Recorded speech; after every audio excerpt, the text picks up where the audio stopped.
An annual TV tradition now on BBC4, but be prepared for plenty of gross moments as Dr. Chris van Tulleken follows the extraordinary journey food takes through our bodies in the first of this year's Royal Institution Christmas lectures. Every time you put food in your mouth, you set your body's defences onto high alert. And anything that makes it past those defences is entering a biological food processor. Will you stop that? Now, this happens every time you eat. And normally, you don't even think about it. But that changes tonight, because tonight, we're heading down the tube.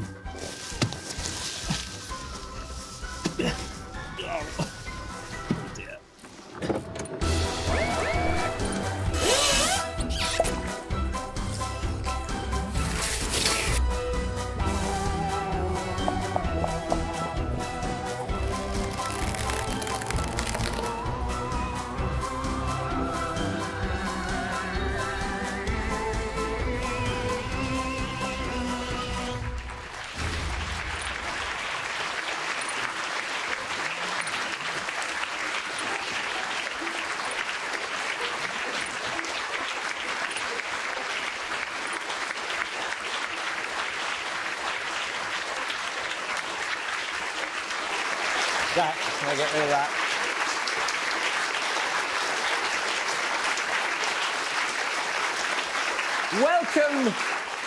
Welcome to the Christmas lectures from the Royal Institution, supported by CGI. I'm Chris van Tulleken, and I'm going to be showing you why food matters. It matters because it's what we build ourselves from, and it matters as our fuel. But I'm also going to be demonstrating how, when one ape started to process food outside its body, it changed everything, from our anatomy and physiology to our culture, and everything about the surface of planet Earth as well. Now, today we're going on a short journey. It's just 7 meters long, and you can see that journey here on this perfect, accurate representation of me. This is what I look like without my clothes or my skin. As you can see, it's all muscle under the shirt. And we're starting in my mouth, and we're going to the other end, via the esophagus, the stomach, the duodenum, the jejunum, the ileum. Then we get into the colon, the ascending colon, the transverse colon, the descending colon, into the rectum and out the other end. And this tract, this gastrointestinal tract, is where our food is broken down and then absorbed and, of course, transformed. We are going to need a few gross alerts along the way.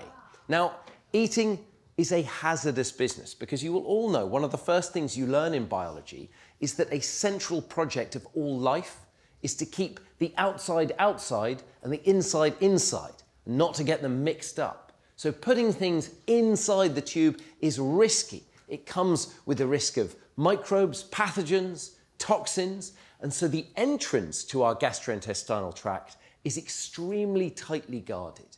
And the defenses begin when you even just start thinking about food. So I want you all to think about eating something really sour, like a lemon. Now, can you feel the saliva pooling inside your mouth as you think about eating this acidic food? To help us now explore the defenses that are at the beginning of the tube, all of them, I want you to welcome Associate Professor in Public Health at University College London, and of course my identical twin brother, Dr. Xand van Tulleken.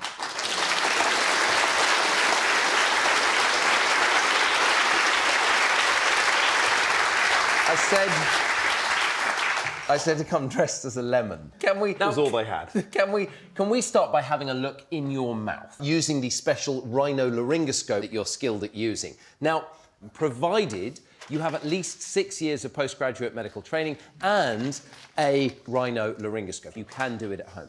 Now, what Xand is going to do, Xand, can you just demonstrate? I'm going to hold this here, trying not to touch the end. Endoscopes, of which this is one, are fibre optic cameras that doctors and other clinicians can use to look inside your body. We can put them up the back passage, we can put them down your throat, but this is a which we're not going to, well, maybe we will. Let's not give any spoilers. And if you see there's a light on the end of it, and Xand has a controller so he can move the end to look around corners in the body. And the first thing we're going to do is have a look in Xand's mouth. The first thing you see are the lips. Lips are incredibly sensitive. You can detect lots of toxins. Just get on with it, Xand. Put it in your mouth. So as we go into Xand's mouth, we can see at the back of the mouth 2 white scars from where Xand had his tonsils out. The dangly bit is the uvula. And let's have a look now at the surface of your tongue. Put it right down. Yeah, nice. That's a lovely view. Now, you can see the buds on Xand's tongue. What are those buds? Do any of you know? Taste buds. They are not taste buds. They are papillae. Now, your taste buds are inside your papillae. Your papillae are buds, your taste buds aren't buds. They're more like little pits. They're so small you can't see them, and they're collections of very specialist cells. So it's a bit confusing, but the papillae, all the rough lumps and bumps, that is where we find the taste buds, okay? And your taste buds are sensors that detect the chemical properties of your food. And they send information to your brain, and then you can decide whether you want to receive it, swallow it, or if you want to reject it. Now, your mouth is also a chemical factory. And Xand, I want to put in, I'm going to let you pick your tomato. Oh, you bet. Okay. Maybe a small one. Now, I want to show you first, but don't chew it just yet. Okay, so we've got the tomato in the mouth. Now, you can see, I want you to see this perfect sphere at the back of Xand's mouth. This is potentially covered, it might be full of poisons. Not all red berries are safe. So, Xand, I want you to move it over to your molars, bring it to the side of your mouth, and we're going to see if we can film Xand with the first stage of breaking down food, the mechanical destruction of food. Because your body destroys food in 2 ways, mechanically and chemically. And here we go. So Xand's going to apply pressure. There we go. Very skillfully not biting his tongue. He's mixing it with... the endoscope. Or the endoscope. Don't bite the endoscope. That's the main thing. We cannot afford to buy a new one. He's mixing it with saliva. Now, you make 1.5 liters of saliva every day. You make about this much. You're swallowing it constantly. And saliva is amazing stuff. So whilst he's mixing the tomato with the saliva, it's going to lubricate the tomato. It's full of chemicals called mucins, which make it slippery and slimy. It's going to clean the tomato. It's got chemicals and antibodies to kill pathogens, microbes. It's also got enzymes that start digesting the food in your mouth. They break down starches and fats, amylases and lipases. And finally, it's got chemicals that neutralize the acids in the tomato so that they don't damage Xand's teeth. And Xand, I think you are now ready. There we go. Dismantled, partly digested tomato. Xand, big round of applause. Thanks very much. Give it a swallow.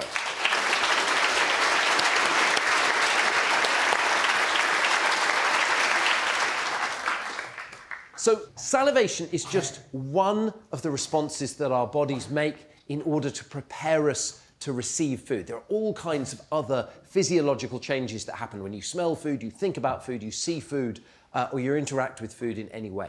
But what if the food on our plate doesn't match our expectation of what we've been led to believe it is? Well, to help us explain that, I want to invite national treasure, legendary chef, and judge on the Great British Bake Off, Dame Prue Leith. Are you there, Prue?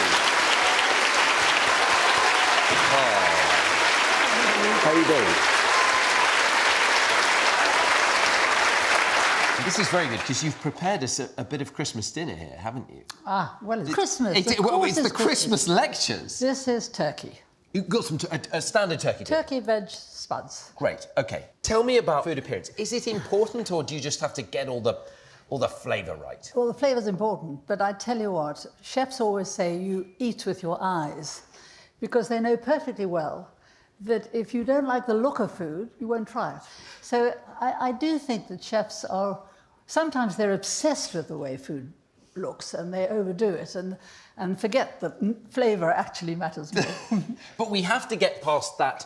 Yeah. Probably the first line of defence is smell, and the second is going to be sight. Absolutely. You've got to get past these defences at the entrance to the tube. OK, shall I reveal? This is a sort of classic turkey dinner. And you've got some gravy? Need a bit of gravy. You're going to put a splash of gravy on it? Yeah, a bit of gravy on it. Now, can I get a volunteer I'm going to take you just because you're on the end. Come on down. What's your name? Xavi. Come on down, Xavi. Big round of applause for Xavi. Come in the middle. Xavi, are you up for trying a bit of Prue Leith Christmas dinner? Yes, definitely. Brilliant stuff. OK, actually, we're going to get Xavi to try this one. Is that right, Yeah, Prue? this one, yes. This one I've doctored a bit. You've doctored a little bit. OK. Yeah, doctored a bit. Xavi, this is the meal we want you to try, or contemplate trying, OK? There we go. Now, a little bit of wincing from around the room. Doesn't look quite right, Prue, I've got to say. Well, Are these potatoes that are blood red? Yes, they're potatoes, and that's turkey, and that's carrots. The and black that's stuff is carrots. And the brown stuff is sprouts, and the bright green stuff is turkey. OK, you like, Xavi, you like turkey? Yes. There you go, there's a knife and fork. Are you brave enough to try that? I would definitely rather eat. You'd rather eat that. OK, why don't you try the green stuff anyway? So Xavi's a bit disgusted, but he is able to overcome that sense of disgust using other bits of his brain. Well, I think he is. Are you going to be able to do it? Go on. How is it? It's OK. Once you... what does it taste like? It tastes like turkey. Turkey and gravy, right. Once you get past the eyes, the fact that Prue has coloured the turkey bright green is neither here nor there, but it really, really puts you off, doesn't it? OK, Prue, do you want to do a bit of gravy on the veg and see if Xavi wants to try I've got a bit of gravy on the veg. Maybe a sprout? Put a bit more. I want you to taste... Can I just pick up this carrot and put it in your mouth? Would that be all right? Open wide. Excuse fingers.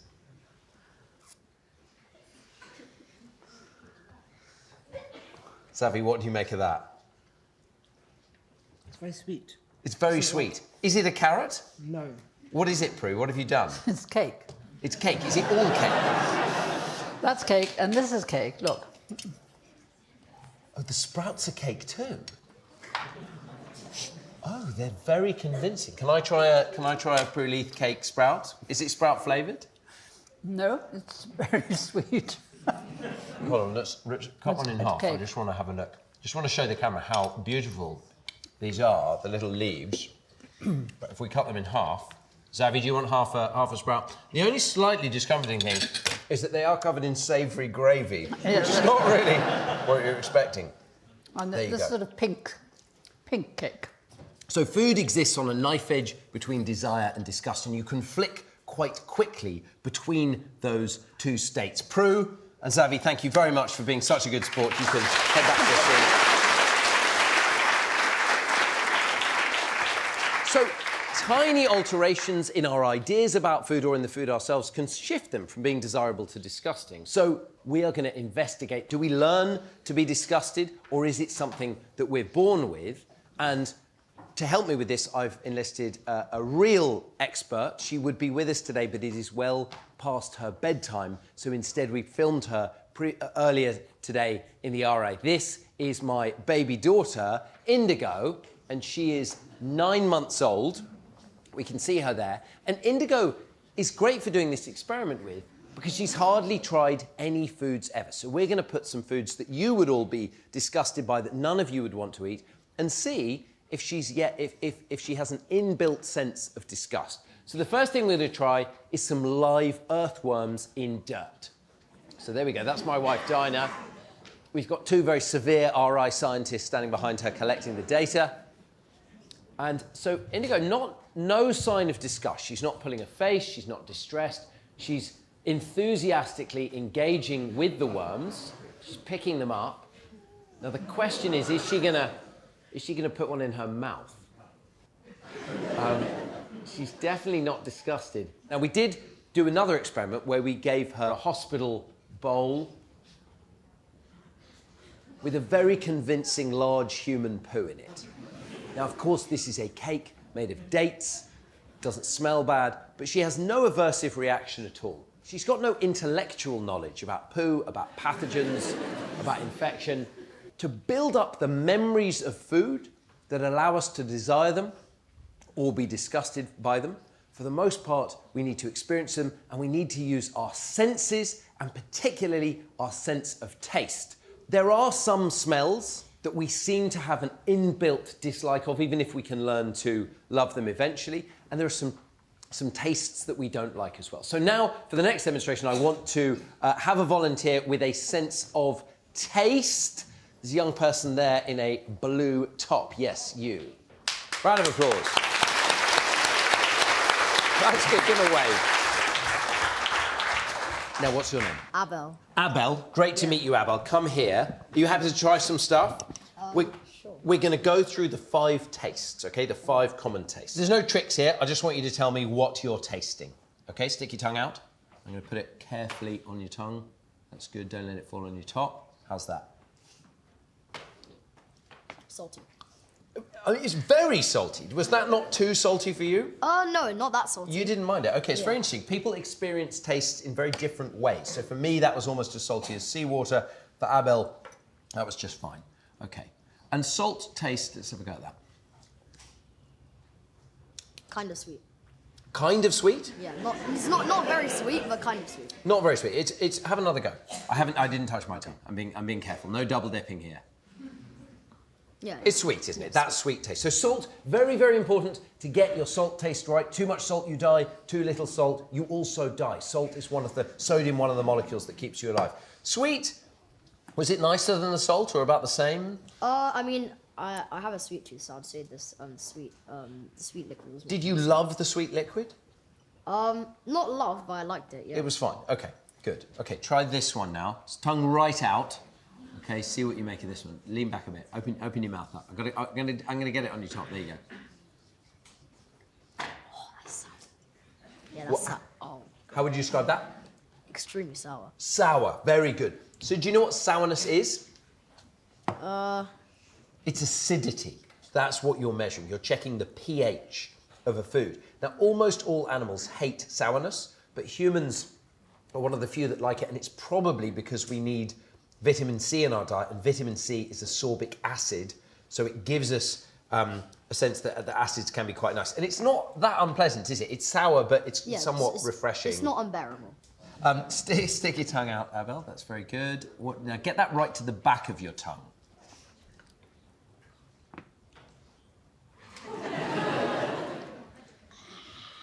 Now, how was that? Hold on, I feel like I better have some too. This is the one I was dodging.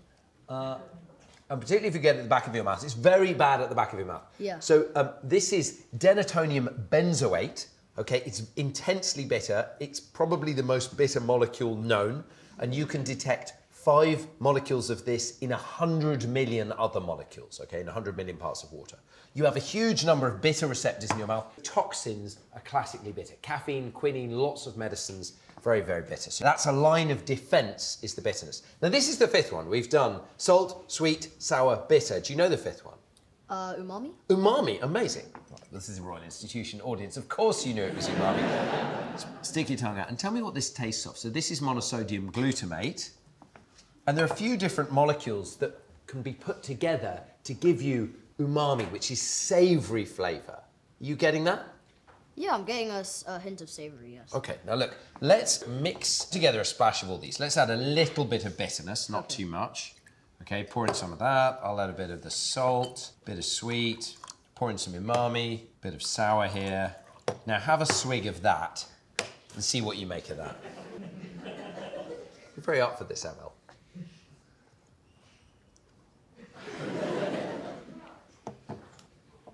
Is it nice? No, it tastes like vinegar. It just tastes sort of bad, doesn't it? People think there are maybe other tastes as well. So there might be an oily taste. You might be able to taste calcium. You might be able to taste some starches. So other tastes may emerge. But I can tell you what, Abel and I, we could stand here all evening fiddling around with this. We would never make anything delicious because something crucial is missing. And I'm going to do an experiment and show you what. But in the meantime, big round of applause for Abel. Great work. So we talk about delicious taste, but actually when we isolate those tastes or mix them together, it doesn't quite work. Now, you have all been given nose pegs, I believe. Could you now put on your nose pegs? Great work. Is it on tightly? These are professional grade nose pegs. Now, the demo team are going to hand out little beans to all of you. They're going to pass them on. So take just one bean and don't do anything with it yet. Just hold it in your hand, pass them on as quick as you can. And no one's eating their bean yet. And police the people around you.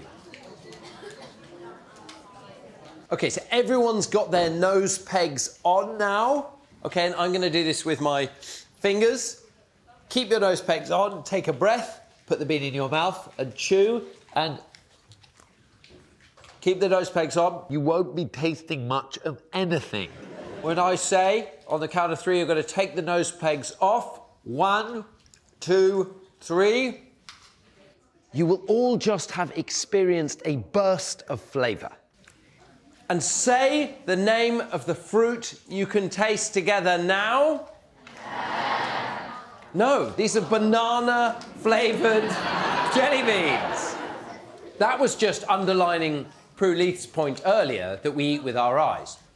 The point is, you all experienced a burst of taste when you took the nose pegs off, didn't you? There was a change in the room. So what was going on? Taste, in simple scientific terms, is what happens in your mouth. When you took the nose peg off, what you experienced was flavour. And flavour, that banana flavour that you all thought was pear, the banana flavour is smell. But where exactly are you smelling it? Are molecules coming out your mouth and going up your nose? To show you, can we bring back on Associate Professor of Public Health at University College London and my twin brother, Dr. Xand. And you've really dressed for dinner. Okay, good. Right. Well, we have a meal. I'm a little hungry now. We have a meal. Yeah, we have a meal coming up. Great. So Xand is now, use the endoscope. Xand's now going to show you a view of the human body that is extremely difficult to get if you aren't the patient.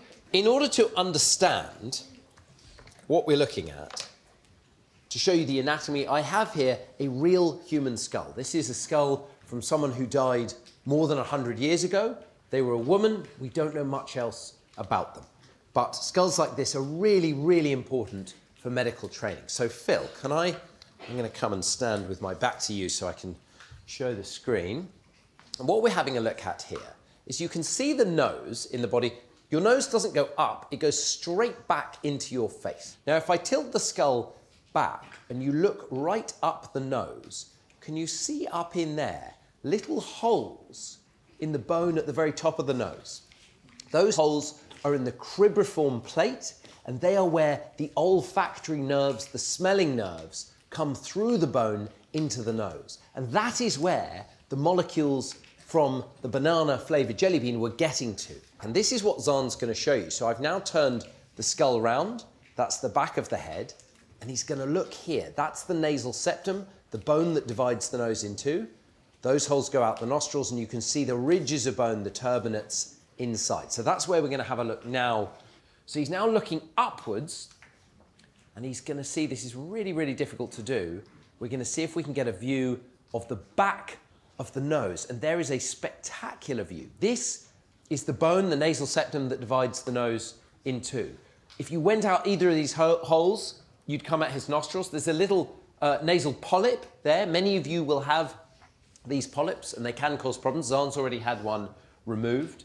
And just up here, that is where those smell molecules are going in order that they integrate with your taste. So human smell is amazingly sophisticated. Humans can tell the difference between 5, maybe 6 different tastes, but we can detect the difference between more than 1 trillion different smells. And we're very good at it. Xand, thanks for an amazing view of the back of your nose. Not easy to do that. Now just stay there, because actually get ready for the next view.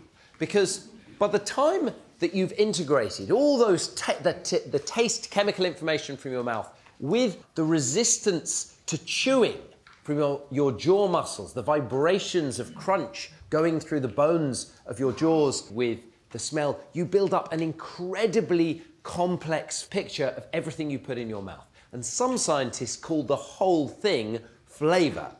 So there is even a debate in science about whether we just mean, when we say flavour, do we mean the whole package of experience, or do we just mean the smell? Now, what we want to now see is we've arrived at the moment of swallowing, and Xand is going to now see if he can show us a live swallow. But to get this view, he's going to go down his nostril. Now, the entrance to the nostrils also guarded by hairs there, and Xand's going to very carefully go directly back into his head, okay? So he's going to get to the back of his throat. This is the path. When you snort back snot, okay, this is the path that snot follows. So we're now going along the base of his right nostril, and it's very difficult, this. He's got to sort of slightly push it. We're now at the back of the throat. Now, that's a scar from when Xand had his tonsils, his adenoids out. And now Xand's going to look down his throat, and we're going to see if we can get a view. That's the back of the tongue, the furry back of the tongue there.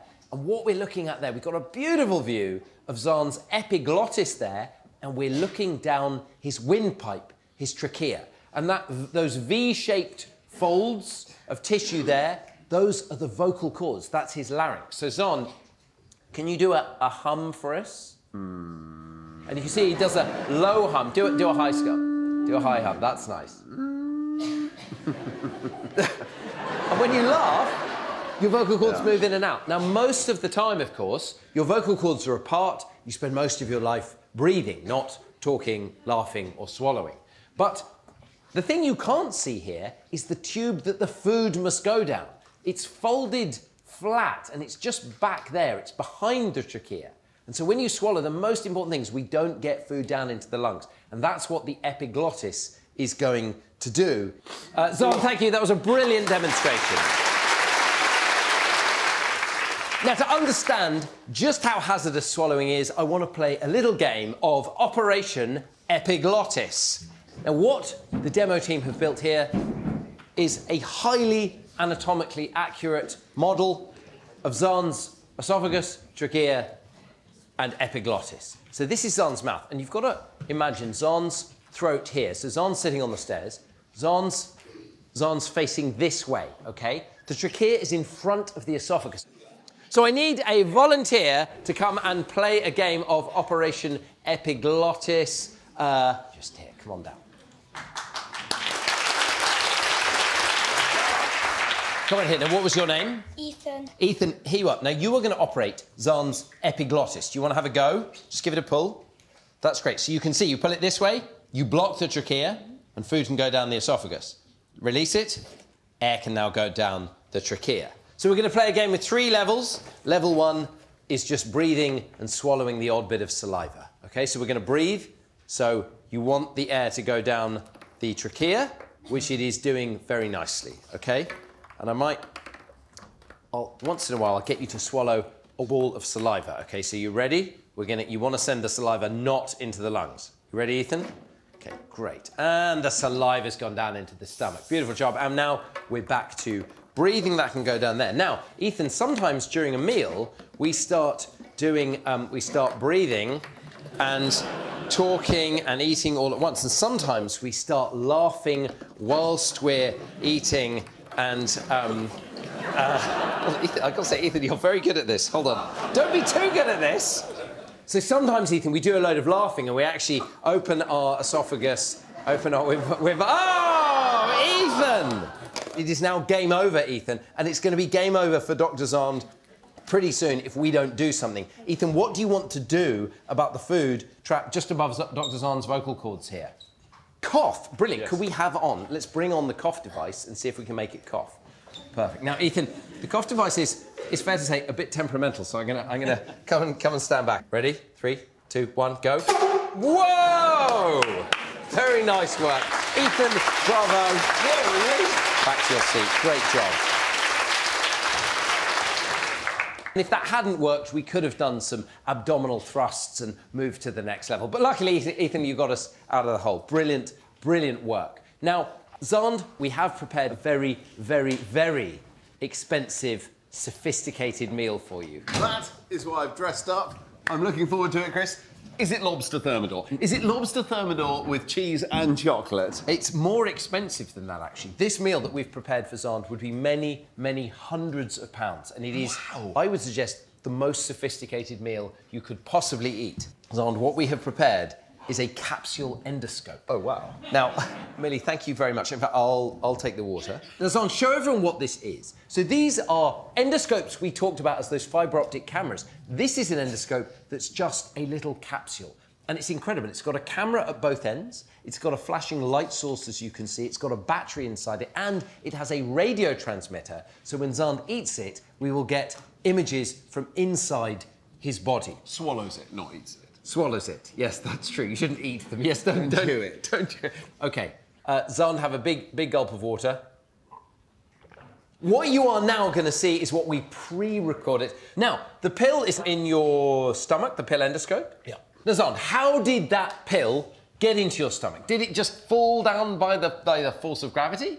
Well, yes, sure. No, it didn't. You know this. You're a doctor. Okay, so my esophagus is smooth muscle, and those rings of smooth muscle squeezed it down through a process called peristalsis, so it got pushed. Very good, down very good. into my Right, so it's squeezed down there deliberately, and that means that we can eat in all kinds of situations, can't we? In space, upside down, and that is why, Xand, for the next course of your meal, I'm going to invite you to a very fine dining establishment with some quirks. Come with me, Xand.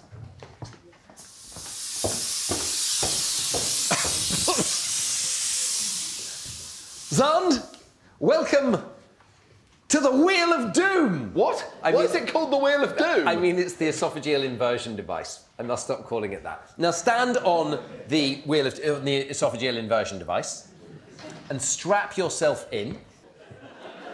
Great.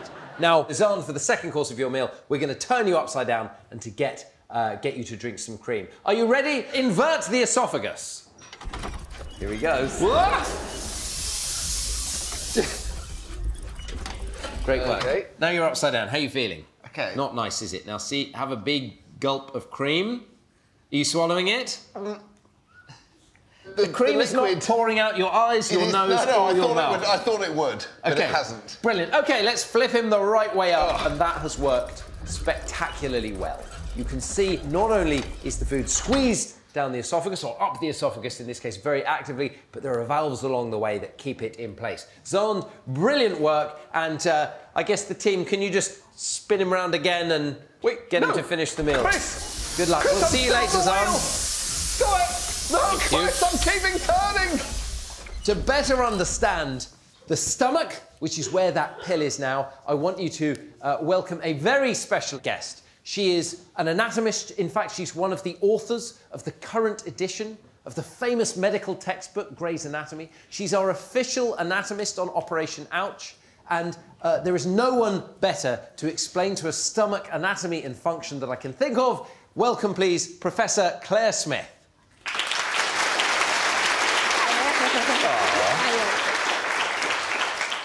Claire, Hello, you've brought Chris. some stuff with you, haven't you? I have. So I've brought with me a pig stomach. Okay, so this is a pig stomach that we're going to look at, and what's important is we have to say this is not for the squeamish, and we're going to... Can we actually, on three, can we all do a gross alert? You ready? Everyone just shout gross alert. 1, 2, 3, gross alert! So if you don't like looking at bits of anatomy, then look away now. Okay, Claire, show us. So by quirk of nature, human stomachs and pig stomachs are very similar, but pig stomachs are quite a bit bigger than ours, and it's folded in the same way, so it's in a C shape. Okay, can we pick it up? That's the esophagus. That's the esophagus. Yeah. And it goes into an area really close to the heart. So the stomach, when we talk about stomachs, we often think about, we sort of talk about the stomach and we mean the abdomen. The stomach, the organ, is near the heart? Yeah, so it's sitting just underneath your lower ribs, so just about here, and heading towards the middle of the body. And it's got this dome shape on the top called the fundus, and this is where air sits. So this is where burps come from. It's the burp factory? Yeah, it's the burp factory. I love that, the fundus. Okay, Fundus. There you go. It was not me, it was my fundus. Then we have the main body of the stomach, and this is where the process of digestion is going to be happening. And then it leads into the gatekeeper of the stomach, the pylorus, which controls food going from the stomach into the small intestines. And that's a sphincter? Yes. A ring of muscle? Yeah. And that can clamp down tight, so the stomach can be a sort of sealed container? Yeah. Okay. What is the function of the stomach? Why don't we just have a tube going all the way through. So it's more than just a bag. It's got a special arrangement of muscle. Throughout the rest of the tube, you've got circular muscle and longitudinal muscle, which helps push the food along. And in the stomach, you've got this extra oblique layer, and that helps with the mixing. And I'm going to cut into it and have a look. So do look away now if you are squeamish. And all of the fibres of muscle run in different directions. And that really helps with the mixing of the contents. What we're going to see now, just extend that down a little bit, is the lining of the stomach is thrown into lots of folds, and these folds are called rugae. And if I turn the stomach inside out a little bit, we can see those rugae really beautifully, and they're there to help increase the surface area. If we were to zoom in lots and lots onto the cells that we can see here, we would see cells that are making acid, we would see cells that are making enzymes, some that are making hormones, and some that are creating this mucus. So the stomach is storing food, and I always think of it as like cleaning food with the fairly strong acid that's in there. Yeah. Does it have any connections to the rest of the body? Is it more intelligent than just a sort of muscular bag? It is, and I thought you might ask that. So I've got another stomach. Here we go. Okay. I'm going to empty that one. So our stomach holds about 1.5 litres. It can be stretched more to be about 3 to 4 litres. So I've already made some vegetable soup, and I have already filled that into our stomach. Okay. If we want to lift the stomach out, we can see how big and how filled it is. So if you want to hold that there, and I'm going to release the clamps. Brilliant. And let's lift it up nice and high. So it is really, really So stretched huge and full. capacity. Yeah. So this is now filled with far more vegetable soup than any of us would ever drink. What happens when you put this amount of food or fluid in the stomach? If we have a look on the surface of the stomach, we can see these white and sometimes red wiggly lines. And these are the arteries, veins and nerves that supply the stomach. And one of the key things is these nerves are communicating from our brain and back up as well. So these are branches of a nerve called the vagus nerve, which starts in the brain, goes through our neck, through our thorax, and then goes to our stomach to tell our stomach to start those muscles moving and mixing. But when it gets really full, this nerve also says back up to the brain, I'm getting quite full. Okay, Please don't. so the vagus nerve, those of you doing biology or if you become healthcare professionals, is one of those sort of key nerves in the body that you have to learn about. Okay, and amazing to see it shown there. Claire, that's an incredible demonstration. Thank you so much. Big round of applause for Professor Claire Smith. So, it will then be time for food to leave the stomach. And Claire, remind me, where are we heading to next? The food will now go into the duodenum, which is part of the small intestine. The small intestine. It's not that small, that's how I remember it. The large intestine, very wide, small intestine, very, very long. And I'm going to show you where it is here. Oh. Now this is a perfect scale model of my gastrointestinal tract. You can see my lungs, trachea here, and I will pull out my esophagus, my stomach.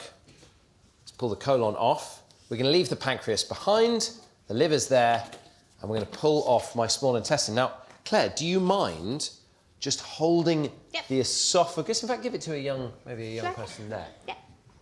And I'm going to go across here, and I'm going to pass this back to you. Do you mind holding this is not the nicest bit. I'm not going to say it. Hold the distal end of the colon. There we go. Beautiful work. And what you can see here, this pink tube, starting at the pyloric sphincter and going all the way to the ileocecal junction where it goes into the colon, the large intestine. This is the small intestine. It's 5 meters of our 7-meter journey tonight. And the mechanical bit of digestion is done now. What's going to happen in here is chemical digestion. Powerful enzymes secreted by the gut and by the pancreas are released into here, and they start chemically breaking down the food into its individual molecules that can then be absorbed. And why is it so long, do you think? What's important? Who thinks they know why is it so long? What do you think in the Christmas jumper?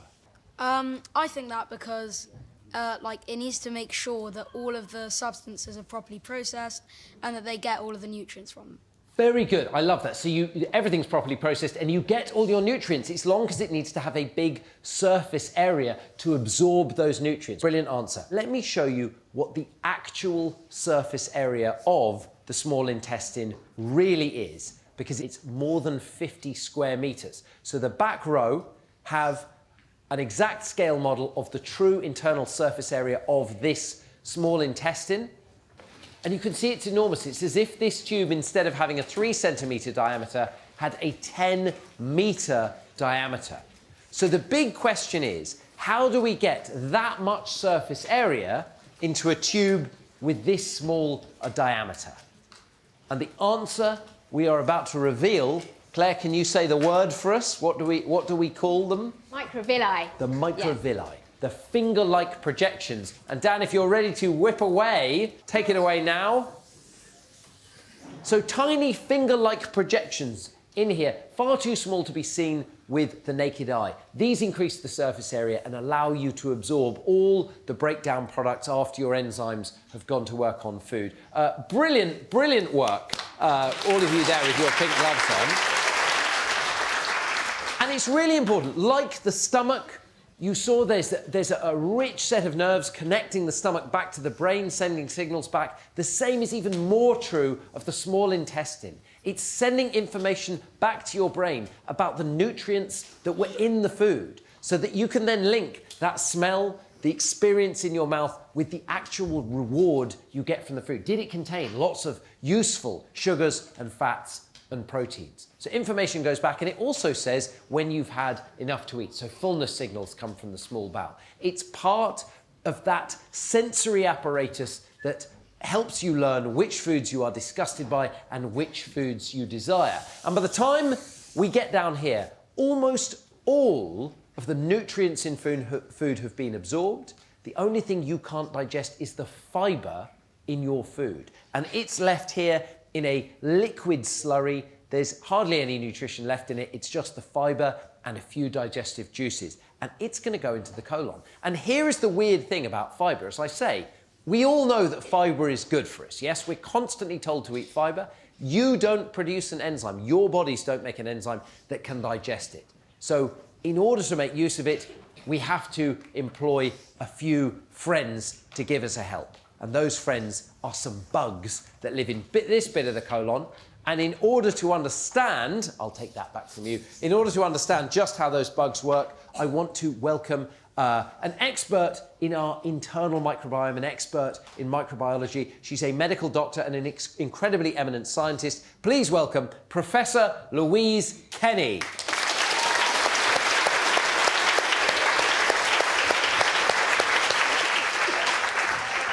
Hi, Louise. Hello, Chris. I thought for a second you had turned into a goat. You've brought a goat with you. I have. What's the goat's name? The goat is called Juniper. Juniper. Hi, Juniper. What are you up to? Do you want a bit? Well, let's give a little bit. Scratch behind the ears. Do you want a beat? There you go. Do you want that? I think she No. might want. Oh, Juniper. Hold on. of Have a bit of beet leaf. There you go. There How we you go. doing? How you doing? So, why have you brought a goat, Louise? Well, goats are really interesting. They've got a very different digestive system to humans, and they demonstrate the importance of something called microbiome perfectly.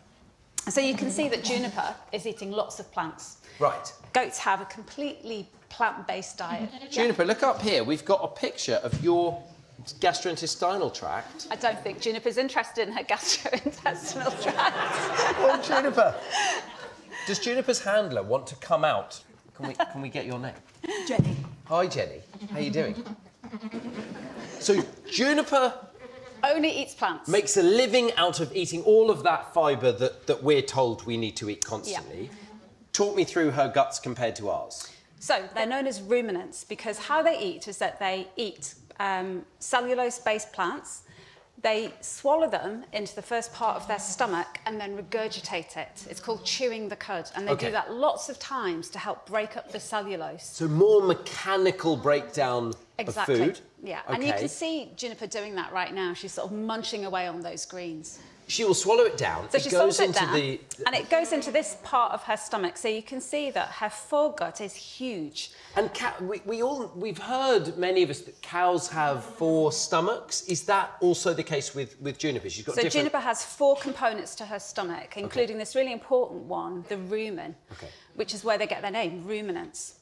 So she'll swallow the cellulose, and within this big fermentation chamber are literally trillions and trillions of microbiota, so bacteria, fungus, and viruses, sitting in this fermentation chamber ready to break down the cellulose. So do goats, I guess most of us would assume that herbivores make an enzyme to break down cellulose in the same way we make enzymes that break down proteins and fats and carbohydrates. That's the key difference. They don't. They don't. Most of their digestion occurs because of these microbiota. Without them, they would not be able to break down their food, and they'd actually die of starvation. Really? So, and how much of their calories can a goat get from the fibre in plants? About 70 to 80% of their energy comes from the microbiota digesting the cellulose in plants. Right. They'll also get a bit of energy from some protein and fat in the plants, but it's mainly the bugs digesting the cellulose. Okay. Exactly. Amazing. And they would, so just like us, they can't do it. Now, how much energy can we get from plants by contrast? Well, a typical human, adult human, on a typical varied diet would get about 10%, so it's a huge difference. Okay, so the bugs are doing the same basic function in Juniper and us? Exactly, just helping digest the food. It's just that in ruminants, they're mainly in the foregut, and in humans, they're mainly in the colon. Okay, and what then do the bugs do for Juniper? So when the bugs eat the fibre, what then happens? Well, they break the cellulose down into far more simpler compounds that Juniper can then absorb and extract energy from. Okay. So without that, she wouldn't be able to extract energy from her food, and she'd be a very, very thin goat. Well, and she's definitely not. She's not a thin goat. She seems to be happy. Is Juniper happy? Okay, good. Goats and humans, do we have a similar microbiome? We do. But your microbiome changes over the course of your life, and even over the course of the day, it's far from static. Really? What kind of things change it? It's a really dynamic environment, and it's changed mainly by the environment, and most particularly of all, food. Your diet is by far and away, the most influential factor in determining your microbiome. The soil, if you like, we put in that the bugs grow on. The food that we eat, every gram of food has literally millions of bacteria within it. Okay, that's amazing. I think we could do a very quiet round of applause for Juniper. We don't want to scare her. And for Juniper's helper. Thank you so much. You've got another demo here, Louise. Talk us through this. I have. So we were talking about the difference between microbiome in goats and in humans. So these 2 tubes represent the microbiome of a human, here on the left, and a goat here on the right. And you can see that they're really different. Instantly, you can see that the microbiome of a goat is far more copious and diverse than it is in the human. So they've got more bugs and different bugs. Exactly. There are about 11,000 species of microbiota in the gut microbiome. Is it just bacteria? No, it's predominantly bacteria, but it also includes things like fungi and viruses. Whereas in the human microbiome, we're far less diverse. So far, we've counted about 3,000 types of bacteria. But there are these commonalities, the blue bugs and the yellow bugs in this model. So in humans, about 90% of our microbiome is made up of just 2 species of bacteria, bacteria called Firmicutes and Bacteroides. And you can see that exactly the same bacteria exist in goats. Okay. You'd also find them in other mammals as well. But then you have this big bunch of things that we don't have, and within this bunch of the microbiome are the critical bacteria that help break down the cellulose. Do all humans have a similar microbiome if we got the bugs out of everyone in the room? No, it's really diverse, even within species. So there are some similarities, but your microbiome changes over the course of the day, and it changes drastically over the course of your life. It's very simple at birth, and then it becomes very complex as you grow up. And then there's some evidence that towards the end of life, it becomes very simple again. But it's always changing. It's a constantly evolving environment. And I've got an identical twin brother, and you will all know identical twins are genetically the same person. We come from a single sperm and a single egg. Here we are. Now, I'm guessing at this stage of our life, when we used to poo together, we did share quite a bit of our microbiome? Probably, because not only are you pooing together, but you're living in very close proximity. And you're almost certainly sharing meals. You will be eating exactly the same thing in the same environment. Right. So your microbiome at this stage is likely very similar. And these days, will Xand and I have the same microbiome? We haven't lived together for Despite the fact that 20 you're years. genetically identical, there's no chance that your microbiome will be the same anymore because you don't live in the same house, you don't share the same meals. Your microbiome will look far more like your partners and your children, even your pets. Really? So my kids I get, because I think I can say, they're not here, but I think even my kids would admit, children broadly, younger than you, are not always the most hygienic. I mean, I know I swap microbiome with my kids because once every 6 months I get worm infections from them. So we must be eating a certain amount of feces. So I get it with the kids, but what about the pets? Well, do you have a dog? No, we're a cat family through and through. We do not. Here we go. This is my cat, Winston, a long-haired moggy. It's a very handsome cat. It's very likely that you and Winston have a codependent microbiome. You probably share elements of your microbiome with Winston. So that I don't understand, because cats kind of keep themselves to themselves. And he's my cat. My cat is not sleeping in bed with me. It's not like a dog. It's not licking my face. What else does it lick, though? Well, it spends a lot of time licking its own bum. Yes. And does it lick anything else? Well, I think we do have a video of Winston. Winston really likes... Winston will only drink from the kitchen tap. So now Louise has kind of pointed this out. I'm guessing it is possible that some bum bugs...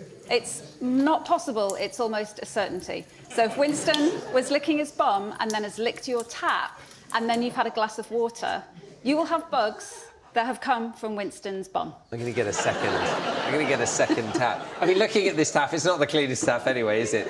No. I think we're going to become a dog family from now on. And is that a bad thing, sharing a few bugs with our pets? No, not at all. There's a lot of evidence that if you have pets, you have a much more diverse microbiome. And everything we know about the microbiome, and we're still learning, there's still so much to this science we don't understand. But what we do think is that a very diverse microbiome is associated with robust health. If you want to keep your microbiome healthy, you just need to have a healthy diet. So lots of fresh fruit and vegetables, whether they're cooked or raw. Things like whole grains, pulses, lentils. Okay. A nice varied diet will result in a really varied microbiome. No need for any fancy tests. And anyway, there's a very simple, cheap and readily available way to tell whether your microbiome's healthy. Excuse me? Is farting a sign of good gut health? Absolutely. Really? Farts are normal and they're very healthy. OK, I'm absolutely delighted to hear that. Big round of applause for Louise Kenny.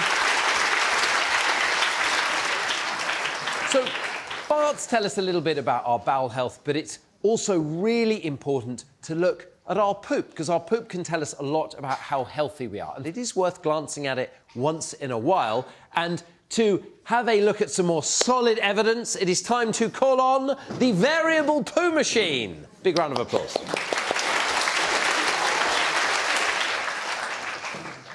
Now, obviously, I'm going to need a volunteer to run the poo machine. Everyone wants to run the poo machine. Now, I feel who... Now, you were... with the snow top, the grey top with the snowman on it, you were very quick with your hand.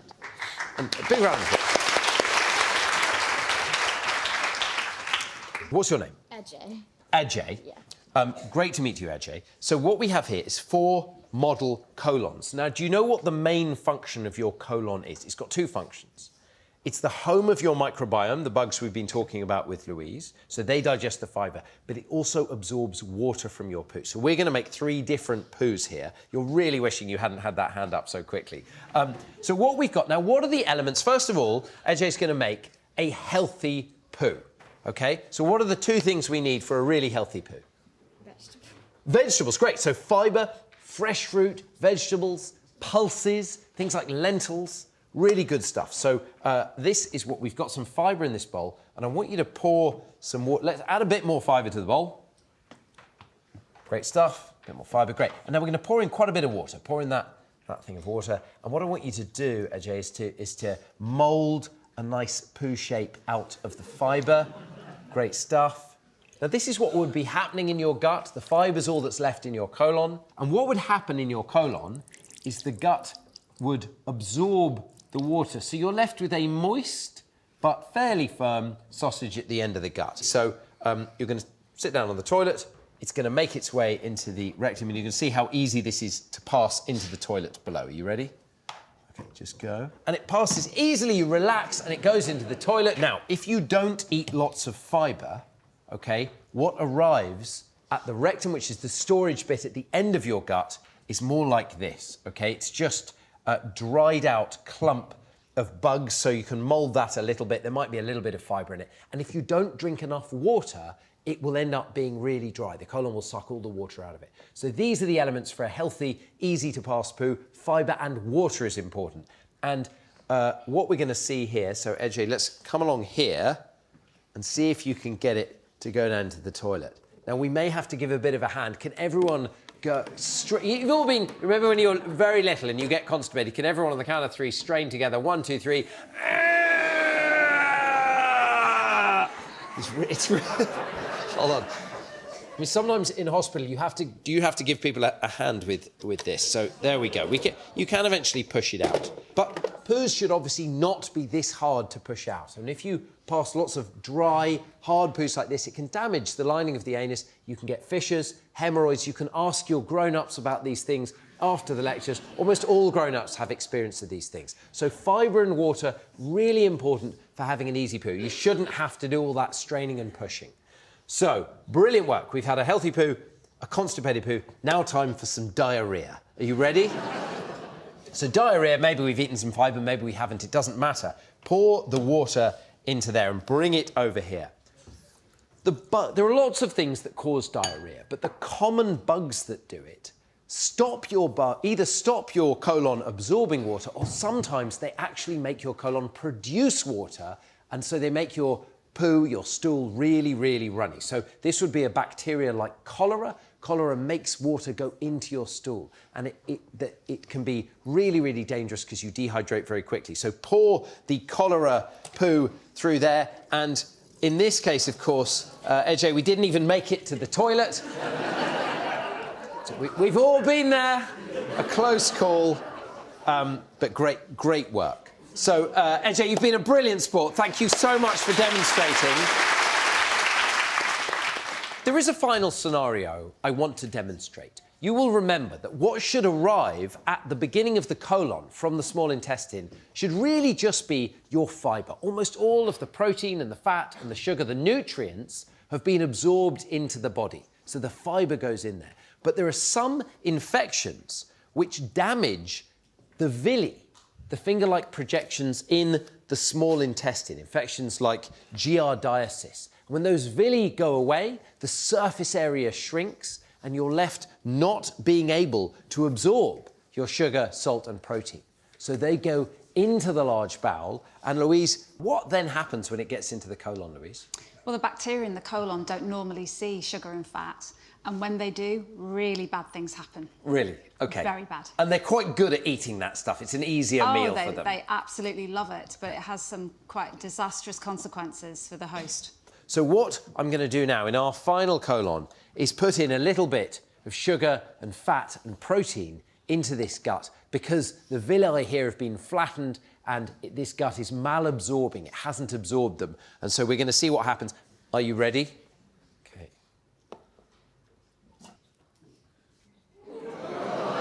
Oh! There we go. Yep. And Louise will confirm this, that is why we call conditions like giardiasis two-bucket diseases, because you need a bucket at both ends to deal with them. Norovirus is another one. Now, that poo that you get when you're not absorbing your nutrients, it's foul and it floats because it's full of fat. And a healthy poo contains almost no real nutrients at all. Your gut, your digestive tract, is incredibly good at absorbing everything you need from your food. And what happens to those nutrients, their destiny, that is the subject of my next lecture. Thank you very much.